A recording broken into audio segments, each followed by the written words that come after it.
Hello to all 500 brothers. Welcome back to the Next Piece channel. In the history of One Piece, several figures are often celebrated as great.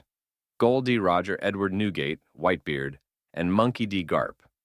Yet, when examined from another perspective, it is Rox D. Zebek who truly deserves this title. In mainstream perception, Rox is portrayed as a tyrant, a madman who gathered the most fearsome pirates in pursuit of world domination. He is remembered as such a terrifying threat that the Navy had to ally with Goldie Roger to defeat him. However, Chapter 1, 1159, reveals new details that radically shift this understanding. His real name was David Deb, a descendant of a clan that dated back to the Void Century and had been relentlessly hunted by the world government for 800 years. Thus, his ambition to become king of the world was not simply lust for power. It was the cry of a lineage driven to the brink of extinction. The God Valley incident further illuminates the true essence of Rox. Contrary to records that depict him as seeking to destroy the world, Rox went there to rescue his family, his wife and son, captured by the celestial dragons.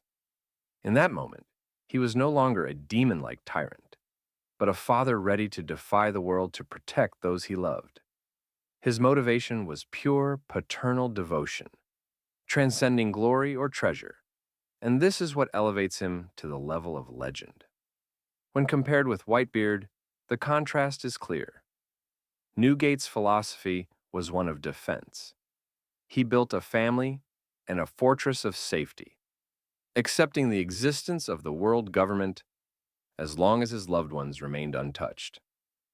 Rox, however, sought to strike at the root of injustice, refusing to live in a world ruled by the celestial dragons. If Whitebeard was the father who protected his family, Rox was the father who sought to change the entire world for his family.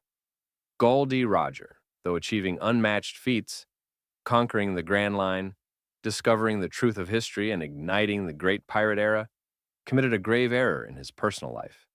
Entrusting his son Ace to Garp, a sworn enemy of pirates, was not a well-crafted plan but a reckless gamble. The outcome was tragedy.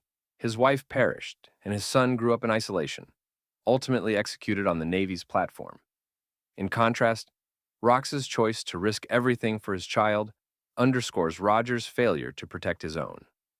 As for Monkey D. Garp, the image of the hero of the Marines was shaped more by propaganda than by true individual achievement. The victory at God Valley was not his alone. It required Roger's alliance, massive naval support, and even betrayal from within Rock's own crew. More critically, the justice Garp defended was deeply contradictory. He fought to uphold the celestial dragons, the oppressors, while extinguishing the hope of a father fighting to save his family. Garp symbolizes the tragedy of a powerful man who chose compromise, living his life within the cage of duty. History is written by the victors.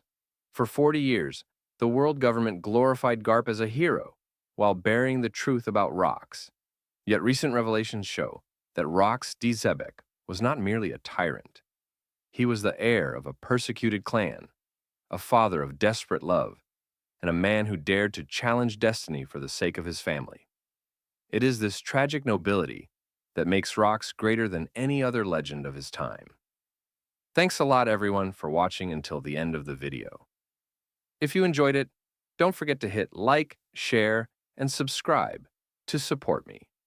For now, goodbye, and see you next time.